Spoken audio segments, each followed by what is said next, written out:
Good morning, everybody.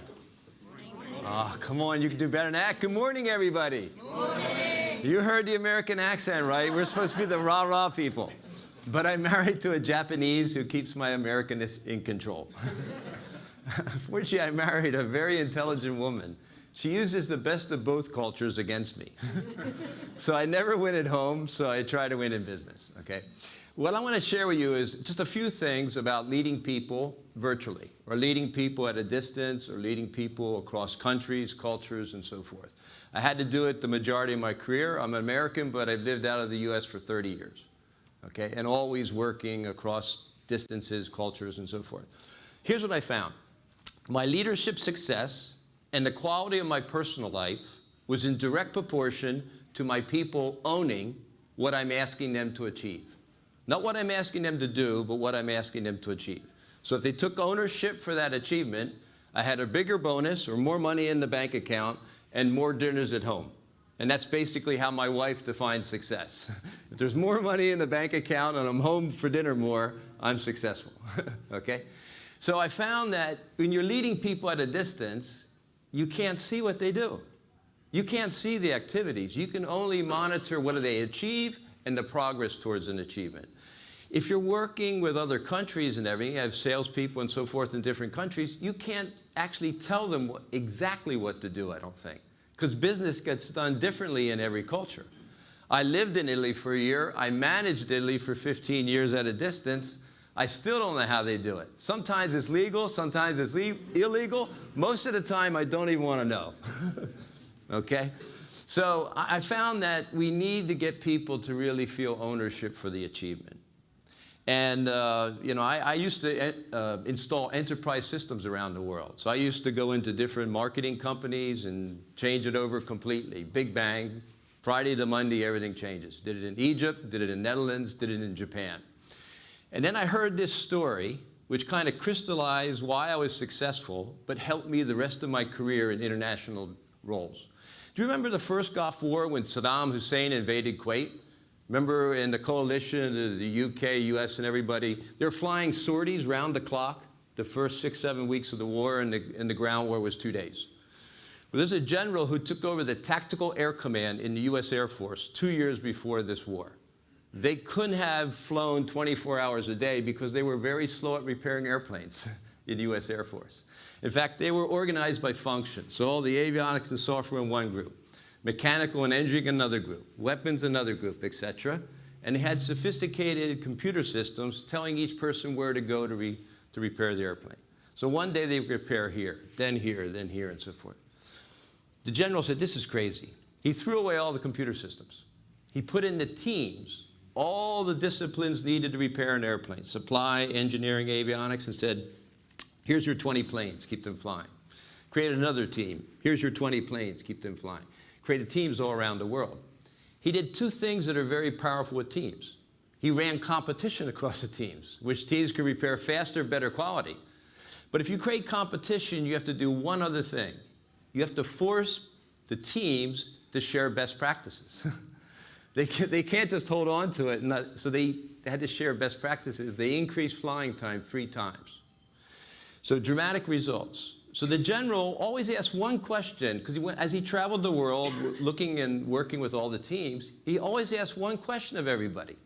He said, how do you like this new way of working? And one team member asked the question back to the general. He said, when's the last time you washed a rental car? Have you ever washed a rental car? No. Why? Why not? It's not yours, right? It's not yours. When I do big sessions like this, I always have a person raise their hand and say, I don't even wash my own car. Why would I wash a rental car? Give me a break. What the team member was saying is, we didn't care if the plane was flying. We were not focused on the outcome. We were just focused on our activities. So success for them was a completed activity. Now success for them is an achieved outcome, the plane flying. Very visible symbol if they were successful, the outcome.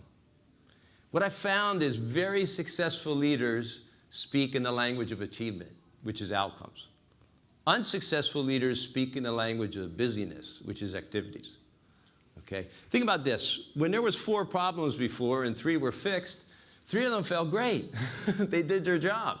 But the plane is not flying. Now when there's 4 problems or 3 are fixed, they're helping each other because success is not a completed activity. Success is an achieved outcome. That's huge. But what's very interesting, this general didn't think about outcomes, didn't think about ownership. He created an organization for one word, and that word was pride. Think about it. Are you or your people more proud completing an activity, or are you more proud achieving an outcome? Right? If you want to drive pride in an organization, you want to drive pride at a distance, you have to focus people on outcomes and progress, because that's a sense of pride. Just ticking off and completing activities is not making you proud. So I found in leading, we have to speak in the language of achievement in outcomes. We have to get people to own outcomes and own achievement. Because think about this. If you delegate an activity for people to do, who owns the outcome that that activity supports? You do. Right? If you only delegate the activity, you own the outcome only, right? And so we have to get people to feel that ownership. Now you see outcome versus activity, difference of that every day, every single day in business. Have you ever heard this expression? We need a meeting to discuss something. You ever hear that expression? Probably multiple times a day, right? I always get the funniest smiles. I wish I had a camera because I get these really snickers. Is discussion an activity or an outcome? It's an activity. That's why, a part of my American slang, that's why your meetings are often crap. You frame it in the activity of the meeting, you don't frame it in the outcome of the meeting. When you're leading people virtually, you've got to make outcomes for your meeting, if you have conference calls or other things. Because if you run a poor meeting, you're in trouble. If you attend a very poorly run meeting, what are you thinking and feeling when you leave that meeting? Yeah, you want to kill him. Yeah, kill him. Waste of time. You took some of my life away from me, right? Think about this. If virtually you're running poor meetings, you have conference calls, and you waste people's time, when they go back to their desk or they're out about and going about the day, are they quiet about it? Or are they telling another stupid meeting from such and such? So suddenly your reputation is you're not very good at running meetings, and you never get good people to come to your meetings because they don't want to waste their time. Okay? You have 3 outcomes for meetings, especially when you're dealing virtually, and you've got to focus it. You need an agreed action, you need an agreed decision, or you need alignment. 99% of your meetings come down to just 3 outcomes: decision, action, and alignment. If you tell your people ahead of time what you want to achieve at the end of the hour, they'll help you get there. I had people in one country tell the other person in the other country to shut up. We don't have time for this. If people know where you're going for a meeting, they'll help you achieve it, because they'll tell people not to waste the time. Okay? So let me share something with you. I found the best leaders, especially when they're doing virtually, they're getting people focused on the outcome. Then they're worried about pace, which is milestones towards achieving it. They might have to drop down and talk about some activities, but they're always framing it back to the outcome there. So they're packaging that way. The best leaders virtually are asking the people for the milestones. Which one will they take more ownership of? Milestones that you give them, or their milestones? Theirs. And here's the power. If you want to really understand people virtually and so forth, if you just ask them, did they complete these activities? You don't learn anything. You learned if they did it or not. You ask them, how are they going to achieve this? What are the most important milestones? Now you learn if you can trust them. If they know what they're doing, they'll give you very good answers. If they don't, you have to manage them tighter, because you're still responsible for the success. So you ever hear a name, Peter Drucker? Peter Drucker, he said, management was about having the right answer. Leadership is about having the right question. I believe the right question is how. How are you going to get there? Then you know the leader you need to be to get the best from them. So you're not going to overmanage someone who doesn't need it, and you're not going to undermanage someone who really needs your help, because you have to be much more effective. Now, think about this. Leading people virtually. Which level of leadership would allow you to have less emails in your inbox? Leading by outcomes and milestones or leading by activities? Outcomes and milestones. Sometimes I do a session called, What Does Your Inbox and Schedule Say About You? I could look at each of your inboxes and I can look at your schedule and I can tell exactly what type of leader you are. Because I can tell, are you having more conversations here or are you having more conversations here? In one of my worst jobs, I had people in 25 countries. I had 15 direct reports in 9 countries. I replaced the micromanager there. I was getting 300 emails a day. I switched in 4 months, switched to outcome focus. In 4 months, I went down to 80 emails. 2/3 of my emails went away because I changed the conversation from achievement and progress versus just, are we making activities done? Okay? So think about that. If you want less emails in your inbox, change the conversation that you have with your people. Here's the equation that powers those outcomes. That's the equation of success. Why has to be greater than how. Think about it. If you're asking someone at a distance to do something difficult, they don't know why they need to do it, they push it off. They push it off. And you can't see them not doing it. Okay? They say the leaders are the why people. I love this expression. The people who only know how will always be led by the people who know why. The people who only know how will always be led by the people who know why. So your power as a leader is not telling people how. Your power as a leader is getting them to emotionally, personally embrace a why or get a motivation to do it. And here's the reason. 2 types of people in the world. Some people focus on enjoyable activities. Some people focus on enjoyable results.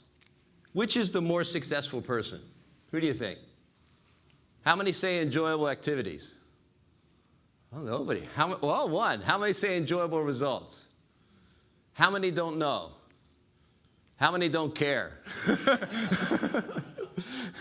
rest are asleep. The rest are asleep. Listen, you need to enjoy 80 or 90% of what you do, or you'll never be world class. Unless you enjoy it, you just won't put the time in to be great at it. However, the world doesn't pay you for what you enjoy. The world pays you for what? Value delivered. When I was leading virtually, 99% of my headaches came from something in the middle. 99% of my headaches came from something in the middle here. Because between here and here, there's something called the non-enjoyable. Do you enjoy 100% of what you have to do to be successful in your role? Neither do others, right? You're here all day today, and if you're not on the phone pushing them to do a non-enjoyable, you lost a day's productivity. Do you need to lead people to do what they enjoy? No. You need to lead them to do what they don't enjoy. What's going to hurt you virtually is they're avoiding a non-enjoyable, and that's going to hurt you the most. Okay, so if you can get them to embrace doing the non-enjoyable by having a why that they want to do it, or making their results visible to others, that's peer pressure, they have to do it, that's what you're going to do. You only have 2 powers as a leader. You have 1-2 power, and you have half-2 power. Now, I come from the corporate world. What do you think corporate leaders use more of? 1-2 power or half-2 power? Corporate. Have to. They have all these metrics, right? They just want to, half-2 power gets conformance. 1-2 power gets creativity. Okay, so consider that. The combination you have, you're either getting conformance or you're getting creativity that way. Okay, so I call those the necessary evils. Do successful people do the necessary evils at the beginning of the day or at the end of the day? Beginning, right? Yeah, to get them out of the way, because that's going to empower them the rest of the day. The unsuccessful do it at the end of the day, and they do this. Man, I'm really tired, and I'm going to be much better tomorrow morning. And then they repeat the cycle for 2 weeks. They wake up, and it's not done. What's going to hurt you virtually? If you have people in other offices or mobile or whatever, what's going to hurt you is they're avoiding a non-enjoyable. If you can get them to create a habit on doing the non-enjoyable, they're going to be superstars for you because they're not going to push things off. The number one thing you need to do if you're leading that hurts you the most is your non-enjoyable is you're afraid to have a difficult conversation. And usually when a leader is afraid to have a difficult conversation, there's some clarity or some decisions that all your people are waiting for so that they can keep running. So think about this. As a leader, whenever you avoid a difficult conversation, you're slowing your team down. You're doing another thing too. If you avoid a difficult conversation, are people looking at you like a very strong leader or a weak leader? Weak, right? So you lose tons of credibility when you avoid difficult conversations. And one of the jobs virtual means there's more complexity. So you have to manage the politics better. In essence, you have to give people air cover. They're out there driving things, but you have to give them air cover, and you have to have good relationships, and you got to deal with the difficult things so that they can take more action. Does that make sense? So keep thinking about it. You got to be outcome focused, but you got to get them to do the non-enjoyable without you having to tell them. Because if you have to tell them, you have to be around there to push them all the time.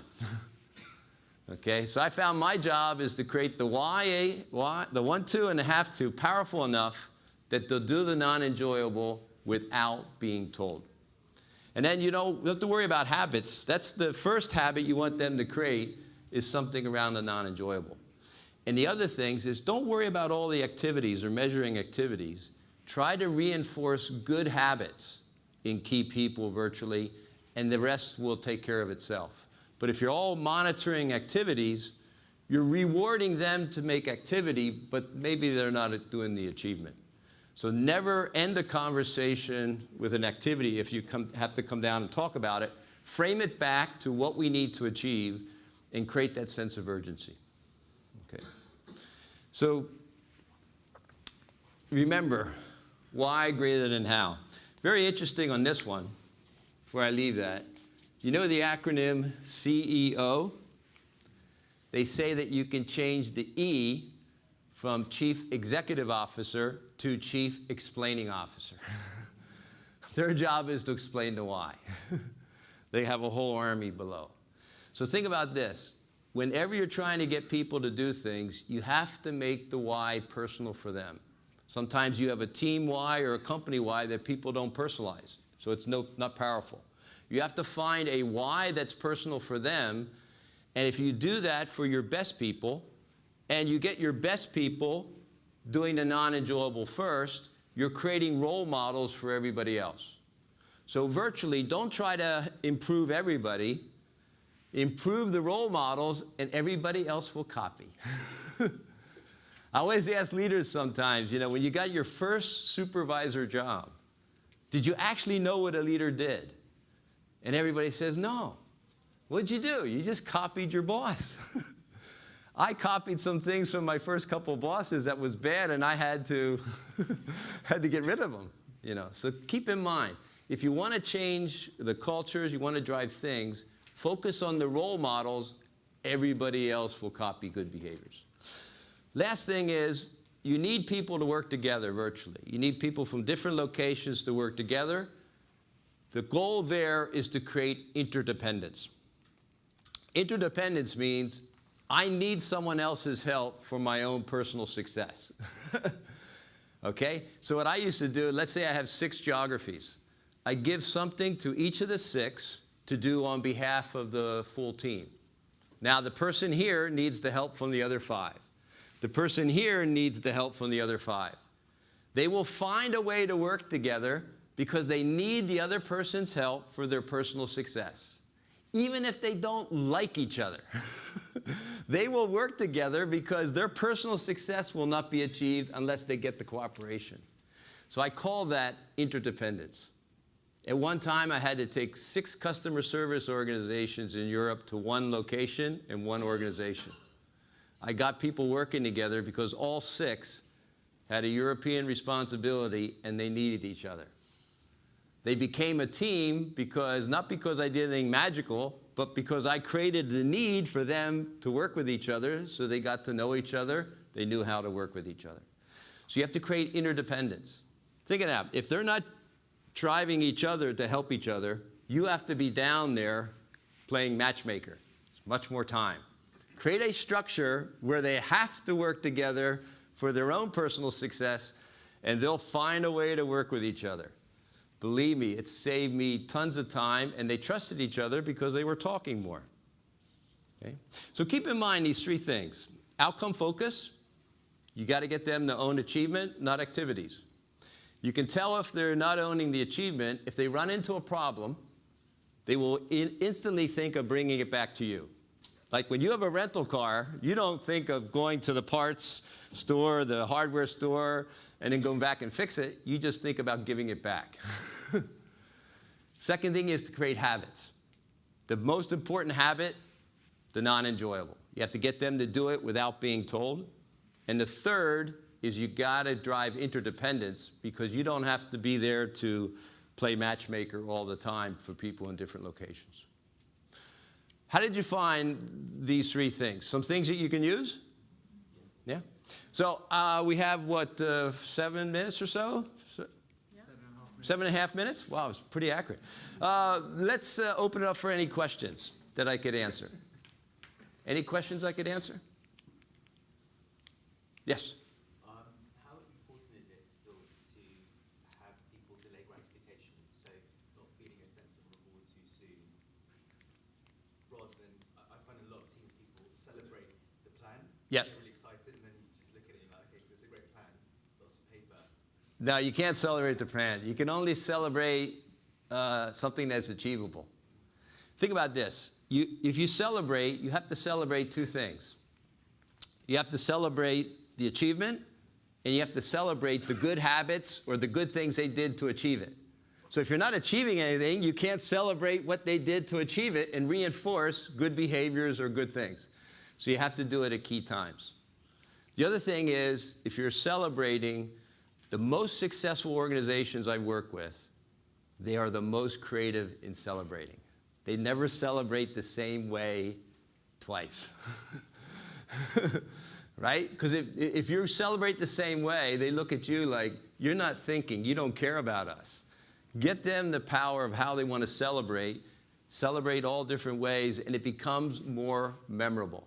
You do the same thing every year, you don't remember the event because it's the same. Okay? Anything else? Any other questions? Yeah.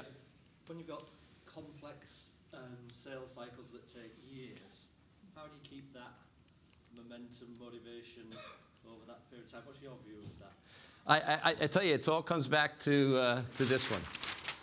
It all comes back to the milestones.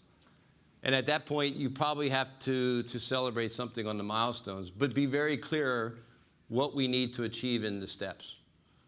You know, the long sales cycle is establishing relationships to a certain level that everybody is obvious going to say yes. You know, I used to work for Kodak many years ago, and I left many years ago when I knew it was going. We were in competition with Xerox in San Francisco, I think it was. And Xerox mapped out every single top customer. There's only 10 customers who could deal with the volume of copiers that Kodak was selling many, many years ago. Xerox mapped out all the people in the organization that they had to influence and get a buy-in, and went and attacked and built all the relationships and took all 10 accounts.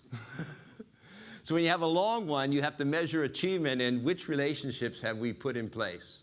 Because basically, it almost becomes a no-brainer to take you if you got that. Okay.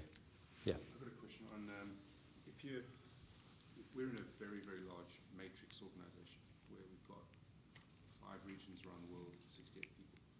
With a matrix organization, we can't tell anyone what to do. Yeah. Right? You have to influence it. Yes.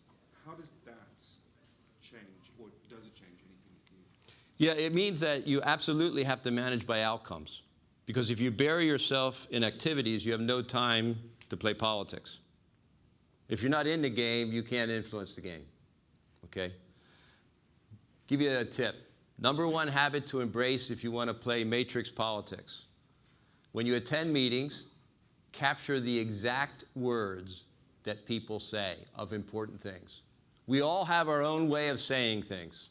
If you put their way of saying it back in an email to them, they instantly get, this person listened, and you're not forcing them to translate something very important to them back into your language.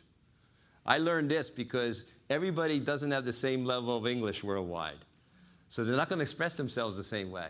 So if I express myself the way I would say it back to them, they don't get it at all. You know, what's the most magic, what's everybody's favorite topic? Themselves. So if you use their words, you're like going right to the favorite of who they are. I don't attend any meeting these days capturing notes. I only capture three things: my actions, someone else's actions, and exact words. The exact words is the most powerful part of the thing, because I can play politics and I can get a great feeling that way. I call the politics air cover. You can't have your people fight a ground war without giving them some air cover, right? And believe me, if you're not giving them air cover, they're looking at you like a weak manager, because you're not influencing my peers and you're making my life miserable because you haven't got agreement at this level and I'm doing extra work at this level. Yeah. Do I have time for one more? Or? 3.5 minutes. Jim? Yeah. I think I've got a mental block about the difference between habits and activities. Yes. So, for instance, outbound calls made. Yes. So it's going to be an activity that I'm going to measure 30 in a day. Yeah. How does that compare to a habit in your view?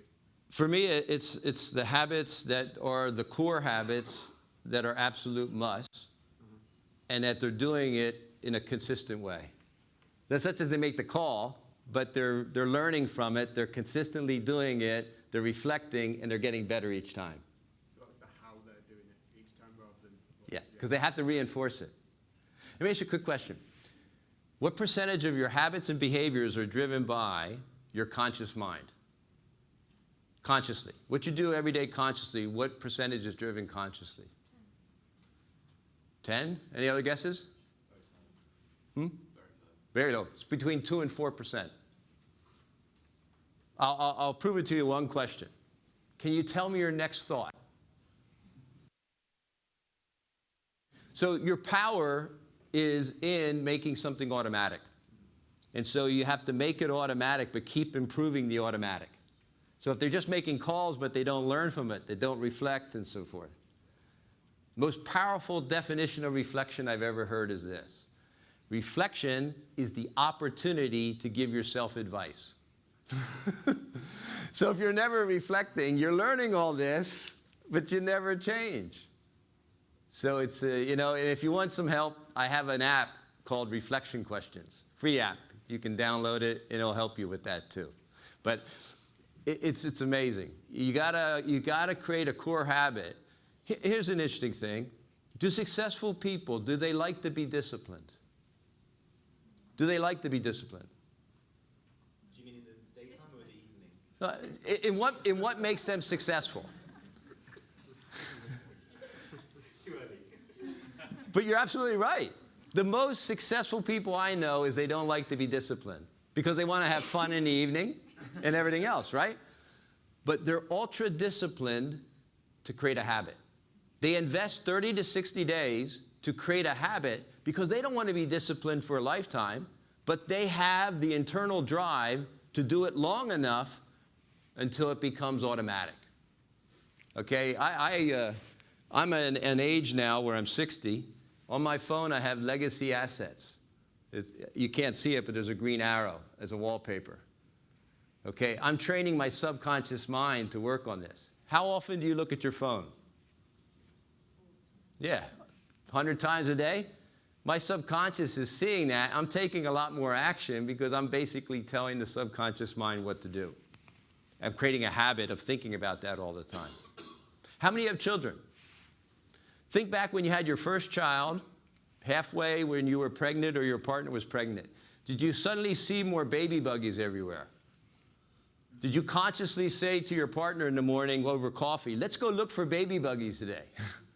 No, it became a dominant thought, with lots of emotion.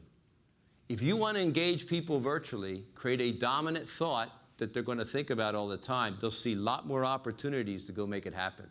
That's why a big why is very powerful. How many people were in line for the Apple 9?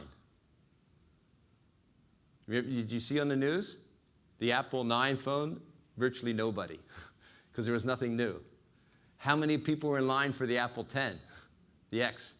Tons of people, because it's something new. They lost their brand for a little bit, but now they got it back. So think about this. You got to make something automatic in people. The habits, and then also the vision has to be more automatic, what we're trying to achieve. Think about it. If you're a salesperson, you're putting your makeup on or shaving every morning, you're looking at the boat you're going to buy with the bonus at the end of the year, you're going to take more action on that boat because you're basically creating a dominant thought, and then you tell your partner, we're going to buy this boat at the end, and now you have to deliver because she or he's going to want to enjoy that boat. So think about that part as well. Yeah. So thank you very much. It's a pleasure.